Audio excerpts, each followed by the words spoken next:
Prof. Lizar, I send to Bu Sularsi, and I wanna get feedback so that my indicator being smooth, ya, easily to understand by the respondent. Oke. Tapi yang paling penting kalian ketahui adalah, coba lihat, ini saya mengembangkan skala health barriers aja. Ini dari many sources, ya, like for example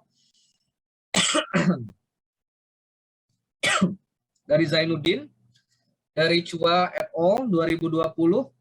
Nanti saya tunjukkan juga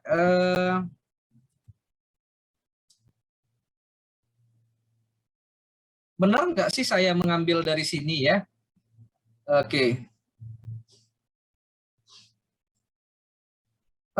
It will be better for you if you try turn on your video, ya, because I want to ask you something. So we have this two-way communication because I want to create discussion with you like this, ya. Jadi saya mau kalian itu dapat ide, ya, gimana sih saya mengembangkan skala bukan hanya asal-asalan. Mari kita lihat, ya. Ini Zainuddin et al.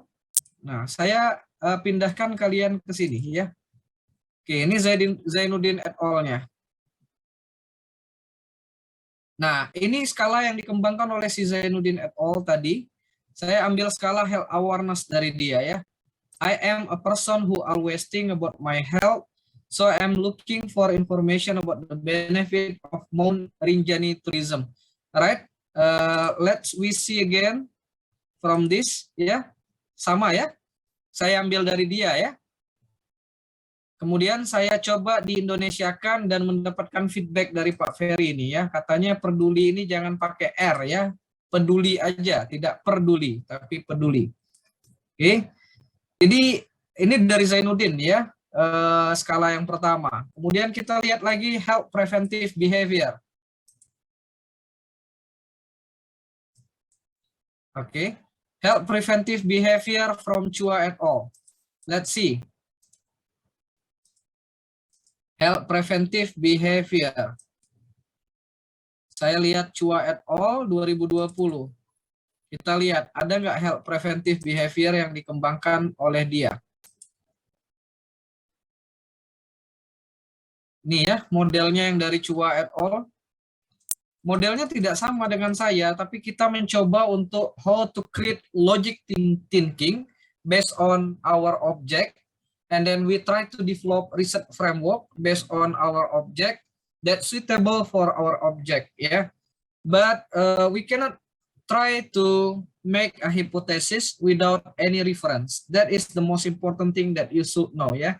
Itu adalah hal penting yang kalian harus ketahui. Kalian tidak bisa mengembangkan research framework sendiri tanpa ada kerangkanya.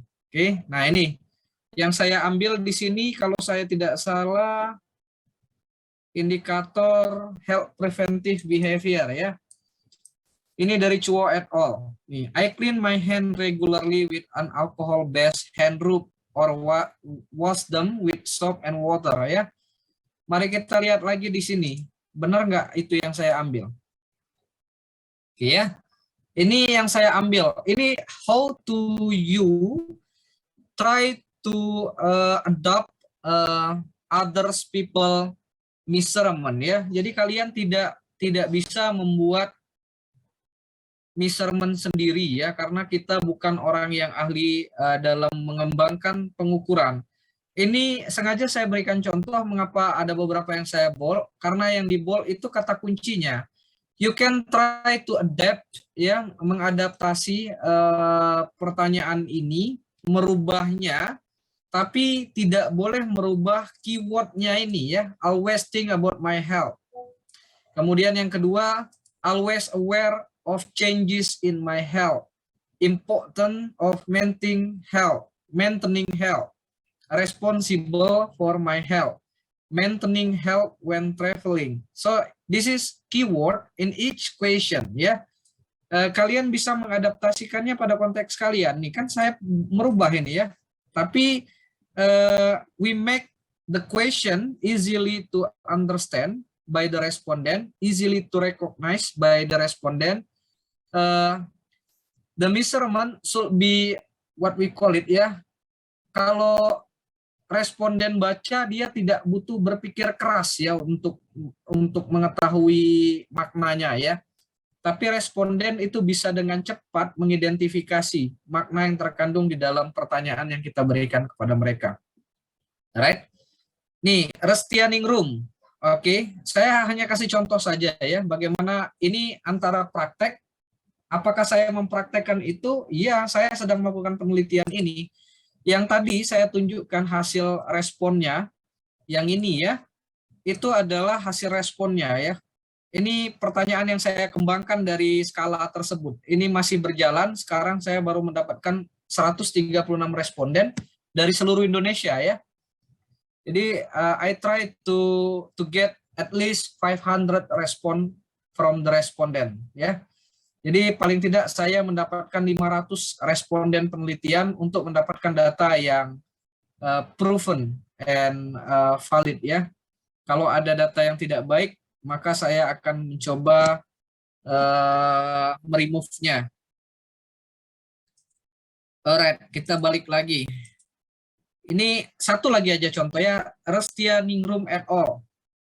Mari kita lihat apakah benar saya punya artikelnya. Ya, dari Restianingrum. Ini Restianingrum. Ini adalah untuk satu proposal penelitian ya. Saya mengembangkan ini ya. Ini kenapa ini? Oke. Saya mengambil berapa kuesioner ini yang sudah saya baca ya. 1, 2, ini semuanya sudah saya baca. Makanya saya bisa mengembangkan, tapi masih sedikit ini ya. Baru sekitar 25-an sampai 30. Untuk satu proposal saja, tapi ini masih tergolong sedikit. Mana tadi Restianingrum? Mari kita, ini kan jangan ininya ya. Restianingrum, this is Restianingrum. Nih, hygiene and safety ya. Maka kita lihat dari sini tadi, balik lagi. Hygiene and safety ya, Restianingrum. Nih, Restianingrum. I care more about the hygiene and safety of the tourists dan lain sebagainya ini ya. Nah, kita lihat di sini yang dari artikel aslinya, I will not. Nah, ini saya remove ya, pertanyaan nomor 1 karena saya anggap ini tidak relevan sama sekali ketika saya masukkan. Maka saya kasih ini ke tanda yellow saja. Oke, highlight. Nah, jadi saya ambil HS1 sampai HS2 sampai HS9. Makanya di sini cuma 8. Boleh nggak meremove? Boleh dengan justifikasi expert. Jadi saya tidak menggunakan retorika saya sendiri. Saya tanya dengan beberapa orang yang saya anggap dia sudah pakar di bidang ini ya. Contohnya saya kirim indikator ini ke Pak Ferry. Dia lagi di Donghua University Taiwan. Saya minta Prof. Fancy untuk melihatnya juga. Dan saya kirim ke beberapa orang dosen lainnya.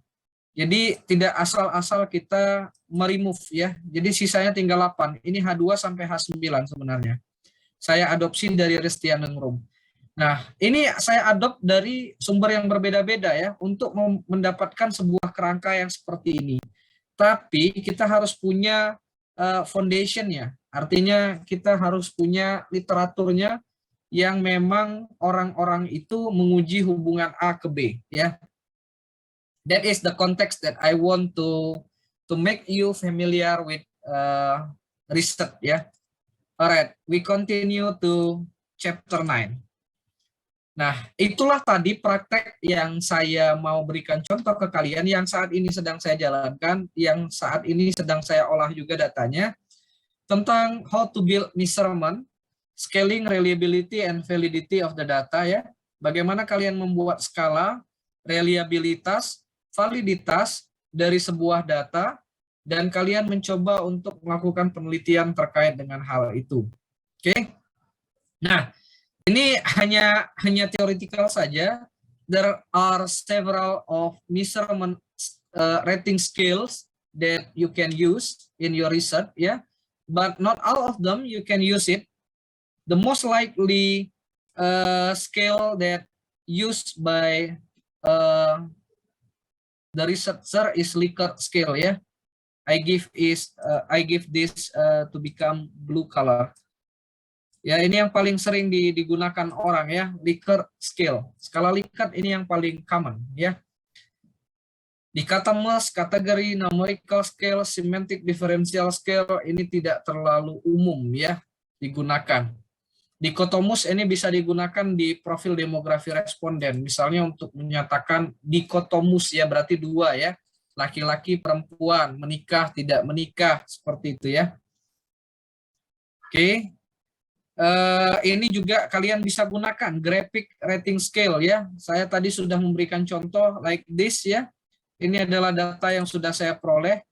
Kalian bisa lihat ini dalam bar chart bisa, dalam pie chart bisa. Ini pekerjaan, pendapatan per bulan dan lain sebagainya ya. Oke, let's we look back to this slide. Oke, ini juga nggak terlalu penting ya, ranking scale. This is the description about ranking scale and also several type of ranking scale ya. Jadi ini hanya beberapa tipe aja. Nah, yang paling penting itu seperti ini ya. When you try to develop some of measurement scale, you have to be careful about this criterion ya. First thing is accurate. The second thing is actual. Karena kalian harus mencoba untuk menggali persepsi responden secara aktual dan secara akurat ya.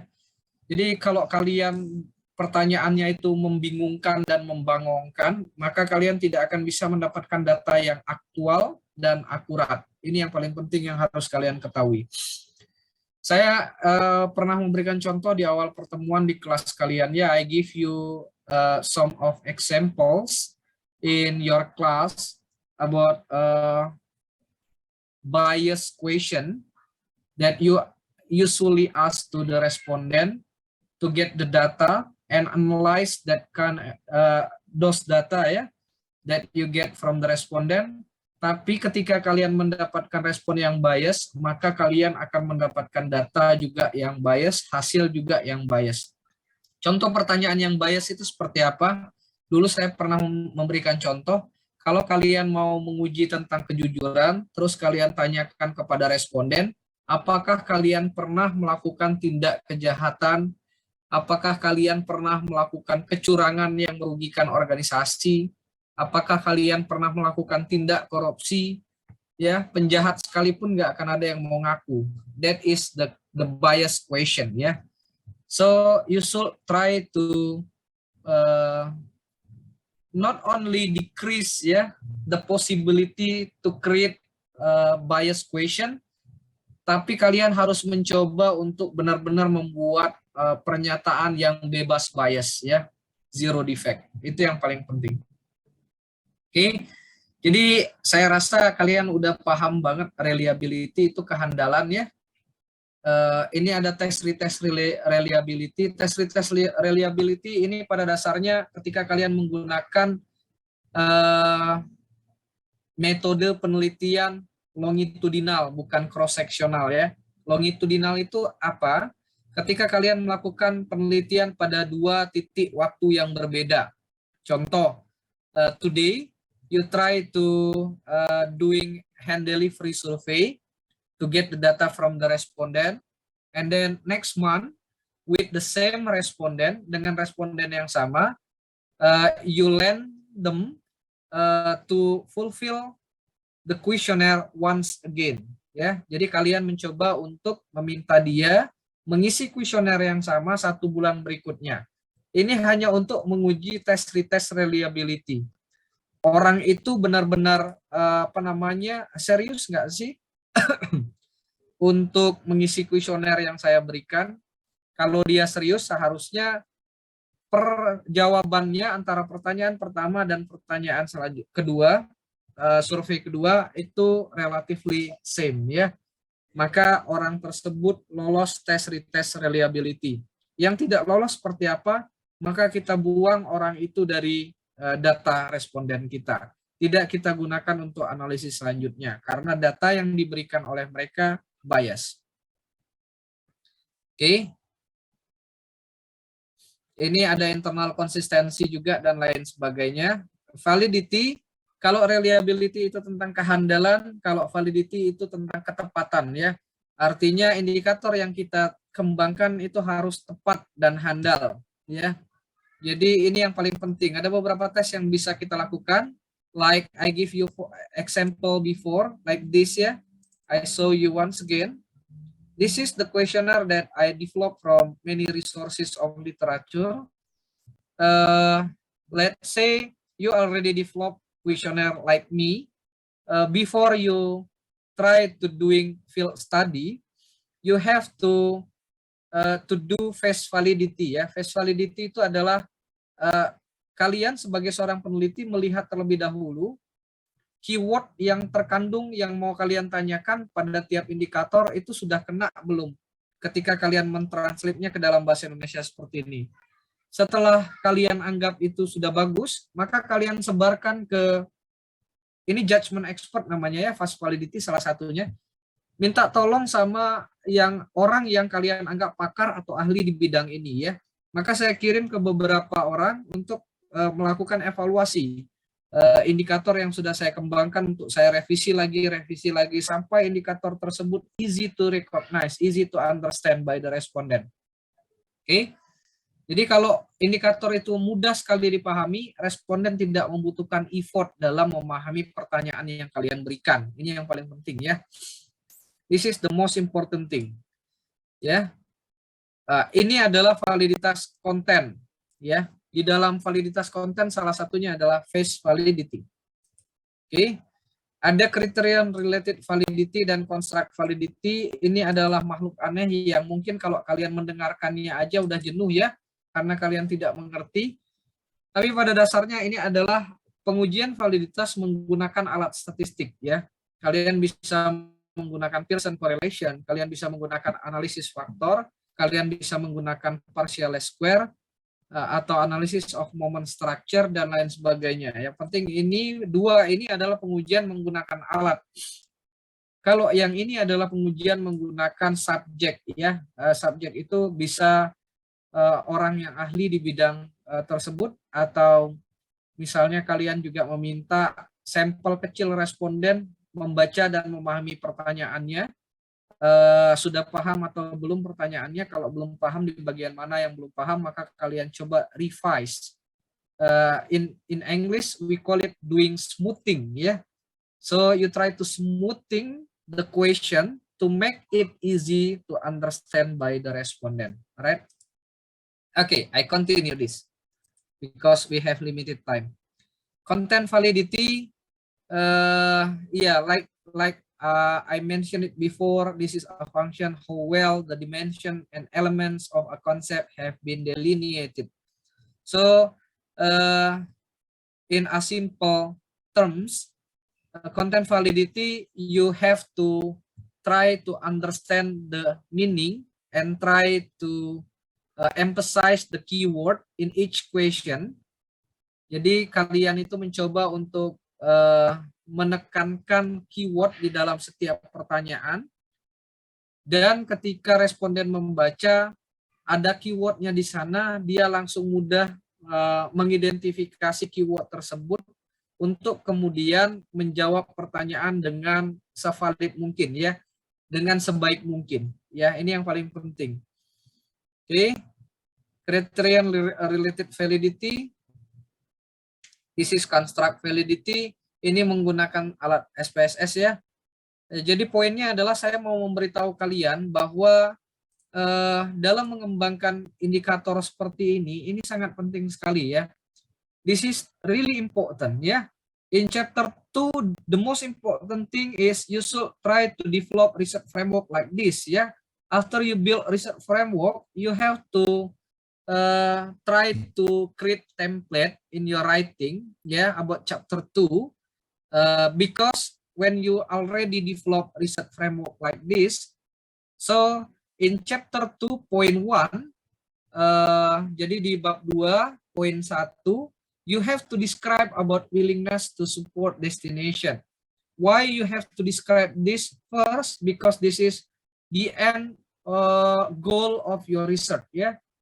Jadi kalian harus mencari topik penelitian terkait ini, willingness to support destination, and then if you already find it in the literature, you have to try to look at what variable that influence people willingness to support destination. Jadi kalian akan melihat ke belakang, look back behind, ya. Apa sih faktor-faktor yang mempengaruhi willingness to support destination? So after that, I look at many factors that influence willingness to support destination. I choose media influence, travel intention, and monetary promotion as the main factor that I put into my research. Yeah, and then I look at that travel intention influenced by many factor also. Jadi saya lihat travel intention itu dipengaruhi oleh banyak faktor juga. So I try to find many literature about travel intention, and I found that global motive and health barriers to be the main factor that mostly identified by the newest article. Artinya artikel-artikel terbaru yang meneliti pasca COVID-19 pandemic. Jadi this is the reason why I developed this research framework, ya. Jadi itu adalah alasan-alasannya. Nah, kalian juga harus coba untuk mencari, membuat indikator seperti yang saya lakukan ini, ya. Jadi kalian langsung mengidentifikasi, jadi kalian tidak susah lagi, ya. Terus saya kumpulkan di software saya seperti ini, ya. Ini. Jadi kalau kalian lihat library-nya, ini Lizardim, ini penelitian doktoral ilmu manajemen, ya, yang saya lakukan dengan Prof. Lizar. Jadi saya kumpulkan di sini ada sekitar 25-an, ya, lebih kayaknya. Nah, ini harus dibaca untuk bisa mengembangkan riset framework tersebut, ya. Makanya banyak kalian yang bertanya sama saya, topik saya udah benar apa belum? Kalau kalian tidak baca, tidak mungkin kalian bisa tahu, ya, topik kalian benar atau tidak, ya. It is almost impossible for you because you are not reading literature, ya. If you already read the literature, and you can ask me and create the discussion with me, ya. But if you are not read first, ya kalian hanya mencoba untuk membayangkan saja, ya, ini topiknya kira-kira benar apa enggak, ini topik benar apa enggak, bukan seperti itu, ya. Tapi kalian benar-benar harus membaca terlebih dahulu untuk bisa mengidentifikasi topik itu sudah sesuai dengan konteks yang mau saya amati atau belum. Alright.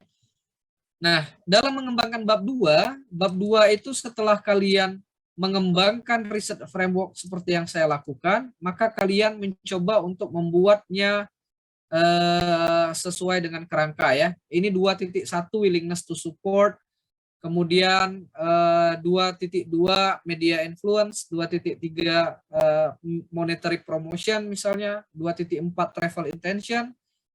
Kenapa 2.4 travel intention? Karena travel intention dipengaruhi lagi oleh variabel lainnya. Di dalam travel intention kalian jelaskan lagi bahwa travel intention itu dipengaruhi oleh global motive dan health barriers. Oke. Ya, untuk yang hari ini karena tinggal 1 menit, ya, saya jam 2 ada meeting, sebenarnya setengah 2 tapi saya minta mundur jam 2. I'm so sorry because I use free Zoom meeting also. So I have just only 40 minutes to do online meeting with you. And next week to do offline meeting, ya, langsung di kelas. Thank you so much for today, ya. Kalian harus sudah mulai menulis bab 2 dari sekarang, ya. Minggu depan saya tanya progresnya. Yang mau diulas di kelas silahkan, nanti progresnya untuk chapter 2-nya. Walaupun chapter 1 saya baca dari kalian banyak sekali yang juga belum fix.